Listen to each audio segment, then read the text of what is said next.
পৃথিৱীৰ Guinness world record এইটো record হ'ব হাৰা পাৰ্টিয়ে ফূৰ্তি কৰা আৰু হাৰা পাৰ্টিয়েও সম্বৰ্ধনা গ্ৰহণ কৰাৰ মই তাৰ বিষয়ে ক'বলৈ নাযাওঁ হাৰি সম্বৰ্ধনা ল'ম নে জিকি সম্বৰ্ধনা ল'ম সেয়া মোৰ ব্যক্তিগত পছন্দ কিন্তু আজি আমি সম্বৰ্ধনা জনাইছো বিজয়ী বীৰসকলক আমি বিজয়ী বীৰসকলক ইয়াত আমি সম্বৰ্ধনা জনাইছো শ্ৰদ্ধা ৰাইজ কংগ্ৰেছ দলে এই নিৰ্বাচনত 80 লাখ ভোট লাভ কৰিছে কংগ্ৰেছ দল বুলি কওঁতে আমি কাক বুজো জাতীয় পৰিষদ আৰু কংগ্ৰেছৰ সমৰ্থনত যিমান দল আছিল সকলোবিলাকক যদি আমি একত্ৰিত কৰোঁ এই নিৰ্বাচনত তেওঁলোকে লাভ কৰা ভোটৰ সংখ্যা আছিলে 39% আমি 47% তেওঁলোক 39% কিন্তু এই 39%তে আসল তথ্য নিদিয়ে এই 39% তেওঁলোকে অসমৰ সুকে কোনৰ পৰা লোৱা নাই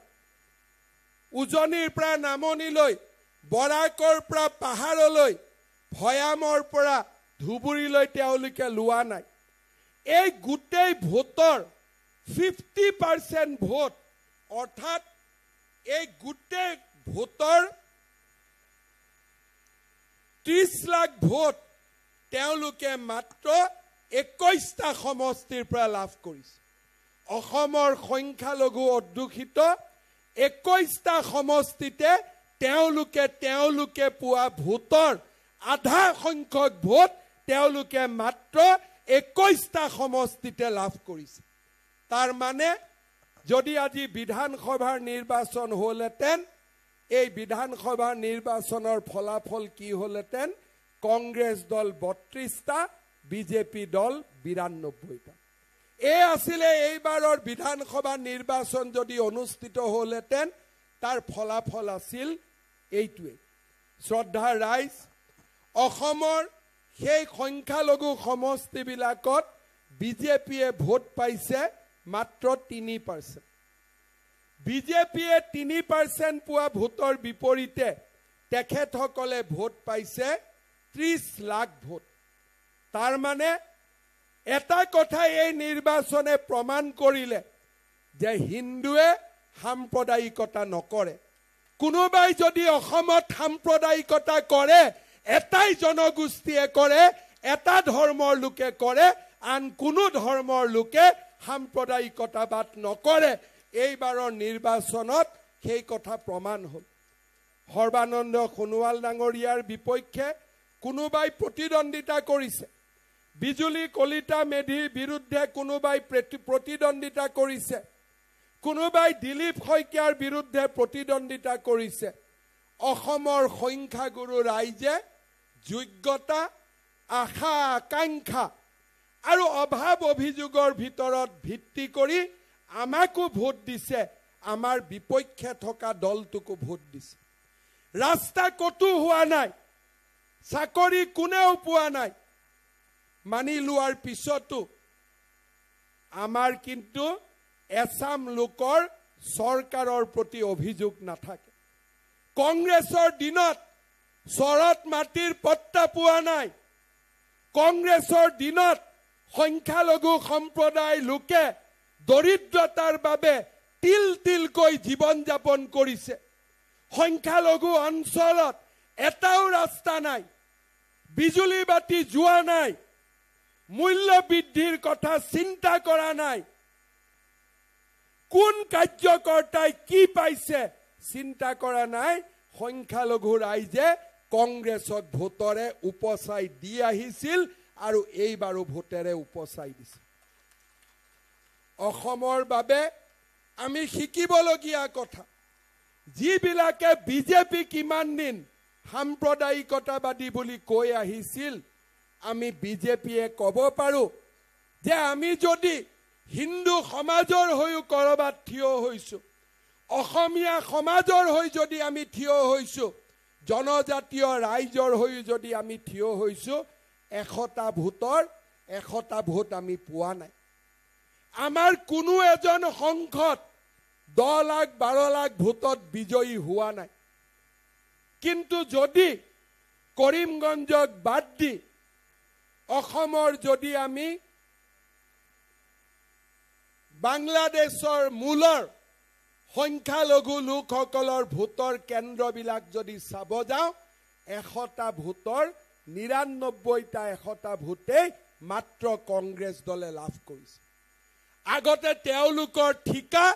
বদৰুদ্দিন আজমলৰ লগত আছিল এতিয়া ঠিকাটো ৰকিবুল হুছেইনৰ গালৈকে হস্তান্তৰিত হ'ল মাত্ৰ ঠিকাৰ পৰিৱৰ্তন হ'ল কিন্তু দলৰ পৰিৱৰ্তন নহল সাম্প্ৰদায়িকতাবাদী চিন্তাৰ পৰিৱৰ্তন নহল আজি কোনে সাম্প্ৰদায়িকতাবাদী কৰে নৰেন্দ্ৰ মোদীৰ প্ৰধানমন্ত্ৰী আৱাস যোজনাৰ ঘৰ বাগবৰতো দেখা পাব জনিয়াতো দেখা পাব যিজন মানুহে মোদীজীয়ে দিয়া ঘৰত বাস কৰে যিজন মানুহে মোদীজীয়ে দিয়া ইলেক্ট্ৰিচিটিৰ সহায়ত বিজুলীৰ পোহৰ লয় যিজন ব্যক্তিয়ে শৌচাগাৰত যায় মোদীজীয়ে দিয়া শৌচালয় 10 তাৰিখে বেংকৰ একাউণ্টত যিজন ব্যক্তিৰ ঘৰত 1250 টকা জমা হয় সেইজন ব্যক্তিয়েও ভোটৰ কেন্দ্ৰত সাহসেৰে গৈ কংগ্ৰেছ দলক ভোট দিছে নৰেন্দ্ৰ মোদীক ভোট দিয়া নাই সাম্প্ৰদায়িকতাবাদৰ ইমান চৰম নিদৰ্শন আগতে কতো কেতিয়াও প্ৰকাশ হোৱা নাছিল আপোনালোকে চিন্তা কৰক যিজন ব্যক্তিৰ পৰিয়ালে এটকা নিদিয়াকৈ চৰকাৰী চাকৰি পাইছে যিজন ব্যক্তিৰ পৰিয়ালে মোদীজীয়ে দিয়া ঘৰ পাইছে ইলেক্ট্ৰিচিটি পাইছে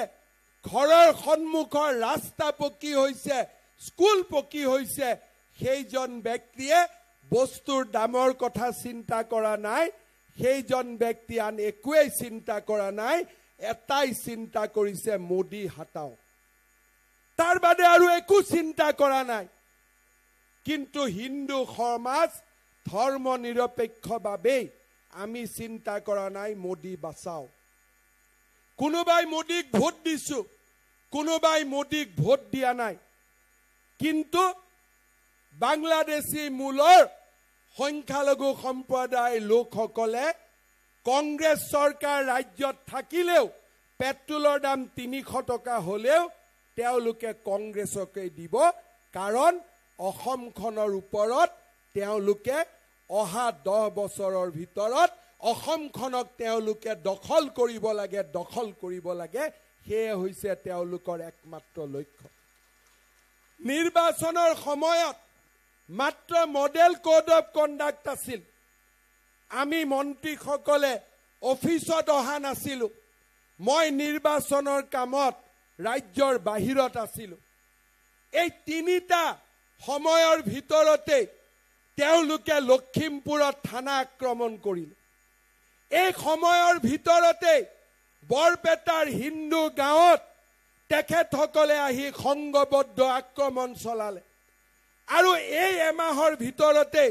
তেওঁলোকে কোকৰাঝাৰত কোচ ৰাজবংশী গাঁৱত গৈ তেওঁলোকে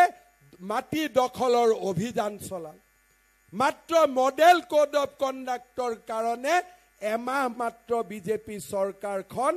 শুই থকা নাছিল মাত্ৰ নিষ্ক্ৰিয় হৈ আছে এমাহ নিষ্ক্ৰিয় হওঁতে তিনিটাকৈ সংগবদ্ধ আক্ৰমণ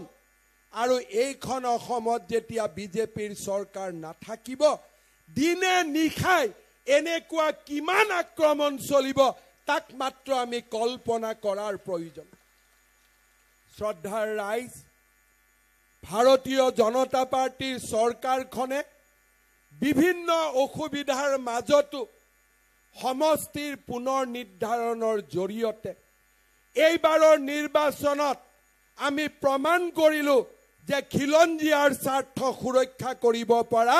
অসমত যদি এটাই দল আছে সি হৈছে ভাৰতীয় জনতা পাৰ্টি প্ৰথমবাৰৰ বাবে বহু দিনৰ পিছত বটদ্ৰৱা সমষ্টিত আজি কংগ্ৰেছ দলৰ পৰিৱৰ্তে ভাৰতীয় জনতা পাৰ্টিয়ে আজি লিড লবলৈ সক্ষম হ'ল বৰপেটা সমষ্টিত বহু দিনৰ পিছত অসম গণ পৰিষদে বিশাল লিড লবলৈ সক্ষম হ'ল হাতৰ পৰা ওলাই যোৱা গোলকগঞ্জ সমষ্টিক আমি উভতাই আনিবলৈ সক্ষম হলো আমাৰ সভাপতি ৰঞ্জিত দাসে প্ৰতিনিধিত্ব কৰা হাতৰ পৰা ওলাই যোৱা সৰভোগ সমষ্টি আমি আকৌ ভাৰতীয় জনতা পাৰ্টিয়ে জয়লাভ কৰিবলৈ সক্ষম হল আজি অসমৰ ৰাইজে বিশ্লেষণ কৰিব এই নিৰ্বাচনত আমি কোন সমষ্টিত হাৰিছো তাতকৈ আটাইতকৈ বেছি আলোচনাৰ প্ৰয়োজন আছে যে বটদ্ৰৱাত বিজেপি জিকিছে বৰপেটাত বিজেপি জিকিছে গোলকগঞ্জলৈ বিজেপি জিকিছে মমৰ পোহৰত যেনেকৈ লাহে লাহে জুয়ে মমডালক নিক্ষেপ কৰি গৈ থাকে তেনেকে আমাৰ হাতৰ পৰা শিলচৰৰ দৰে সমষ্টি 2 লাখ লিডৰ পৰা আমি 20-25 হাজাৰলৈ নামি আহিছিল আজি কেন্দ্ৰীয় চৰকাৰৰ প্ৰচেষ্টাত ডিলিমিটেশন হল আৰু পৰিমল শুক্লবৈদ্যই সকলো অভিলেখ ভংগ কৰি সন্তোষ মোহন দেৱেও ইমান ভোটত জিকিব পৰা নাছিল পৰিমল শুক্লবৈদ্য ডাঙৰীয়াই যিমান ভোটত জিকি আহিব পাৰি অসমীয়া মূল খুঁটিলৈ আহিছে শোণিতপুৰ লোকসভা সমষ্টিৰ দৰে অসমীয়া মূল খুঁটিৰ লোক আৰু কোনো লোকসভা সমষ্টিতে হয়তো তুলনামূলকভাৱে কম নাথাকে আৰু মূল খুঁটিৰ সমষ্টি আছে কিন্তু শোণিতপুৰ য'ত জ্যোতিপ্ৰসাদ আগৰৱালা বিষ্ণুপ্ৰসাদ ৰাভা নটসূৰ্য ফণী শৰ্মাই আধুনিক অসমীয়া সংস্কৃতিৰ আধাৰ নিৰ্মাণ কৰিছিল তেনেকুৱা ধৰণৰ সাংস্কৃতিক ৰাজধানী শোণিতপুৰৰ প্ৰতিটো সমষ্টিতে বিপুল লিড লৈ এইবাৰ ভাৰতীয় জনতা পাৰ্টি বিজয়ী হ'ব পাৰিছে হাজো বৰক্ষেত্ৰী আৰু জালুকবাৰী সমষ্টি হেৰুৱাৰ পিছতো হাজো জালুকবাৰী আৰু বৰক্ষেত্ৰী সমষ্টি হেৰুৱাৰ পিছতো গুৱাহাটী লোকসভা সমষ্টিত আমি লাখ লাখ ভোটত আমি বিজয়ী হ'ব পাৰিছো আজি কেতিয়াবা আমি ৰাজনীতিৰ যেতিয়া আলোচনা কৰো আপোনালোকে চাব পাৰে গুৱাহাটী লোকসভা সমষ্টিত যদি আমি চকু দিওঁ আমি দেখা পাওঁ গুৱাহাটী লোকসভা সমষ্টিত কংগ্ৰেছ দলে আজি কিমান ভোট পাইছে আজি যদি আমি চাব যাওঁ যে কংগ্ৰেছ দলে যিমান ভোট পাইছে এই গোটেই ভোটবিলাক কোনটো সমষ্টিৰ পৰা আহিলে মাত্ৰ এটা সমষ্টিৰ পৰা আহিলে যাৰ নাম সমৰিয়াত কংগ্ৰেছে কিমান পালে কংগ্ৰেছ আমি পালো 21,000 আৰু কংগ্ৰেছে পালে 1,90,000 ভোট সেই 1,90,000 ভোট বাদ দিয়ক কংগ্ৰেছ আমাৰ ওচৰতো থিয় হ'ব পৰা তেওঁলোকৰ অধিকাৰ নাথাকিলেহেঁতেন আজি বৰপেটা লোকসভা সমষ্টিত অলপ সময়ৰ বাবে পাকা বেতবাৰী লোকসভা সমষ্টি বাদ দিয়ক কংগ্ৰেছ দলে পাকা বেতবাৰী লোকসভা সমষ্টিত 2,05,000 ভোট পাইছে আমি মাত্ৰ 30,000 ভোট পাইছো আপোনালোকে চিন্তা কৰক এইকেইটা যদি সমষ্টি বাদ দিয়ে তেতিয়াহ'লে কংগ্ৰেছ দলে অলপ সময়ৰ বাবে যদি সমৰিয়া আৰু পকা বেতবাৰী সমষ্টিৰ হিচাপৰ পৰা বাদ দিয়ে লোকসভা নিৰ্বাচনত গুৱাহাটী আৰু বৰপেটাত থিয় হ'ব পৰা মাটিও কংগ্ৰেছ দলৰ নাছিলে এয়া হৈছে এই নিৰ্বাচনৰ সম্যক বিশ্লেষণ